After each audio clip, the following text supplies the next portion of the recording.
Selon le rapport transmis du ministre de l'administration territoriale par le gouverneur de la région de l'Adamawa, Kildadi Bouka, la situation demeure paisible et sereine dans l'ensemble de la région. Après quelques pauses de tension liées à la crise post-électorale, les populations vaguent désormais librement à leurs occupations. En visitant Ngaoundéré, le ministre Paul Atanga-Ndji a présidé une importante réunion de sécurité, au cours de laquelle il a salué le retour au calme dans la région. Il a, à cette occasion, ordonné la libération de 60 jeunes interpellés lors de la récente contestation post-électorale. Cette décision intervient alors que plusieurs organisations de la société civile évoquent plus de 2000 arrestations à travers le pays, tandis que les figures politiques comme Anissé Ikane, Djekam Tchameni et le professeur Oyono, proche d'Issa Tiroma Bakari, restent détenus. Selon le rapport que le gouverneur m'a fait tenir tout à l'heure, je constate que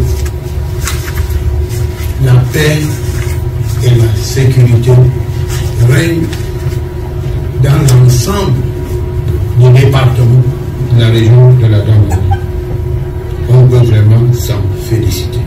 La question d'une pression politique exercée à la suite de l'ultimatum lancé par Issa Tiroma Bakari refait surface. Le ministre a toutefois précisé qu'il s'agissait de jeunes dont les parents sont venus présenter des excuses aux autorités locales.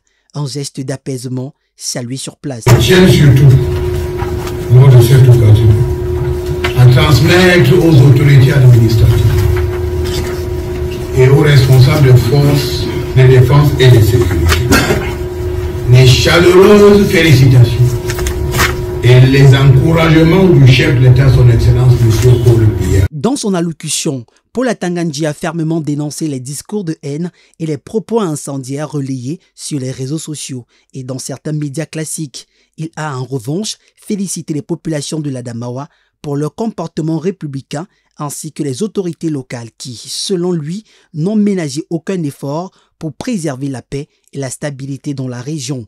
Le ministre a enfin invité les habitants à soutenir les actions du chef de l'État afin de maintenir la dynamique de développement et de modernisation du pays engagé depuis son ascension à la magistrature suprême.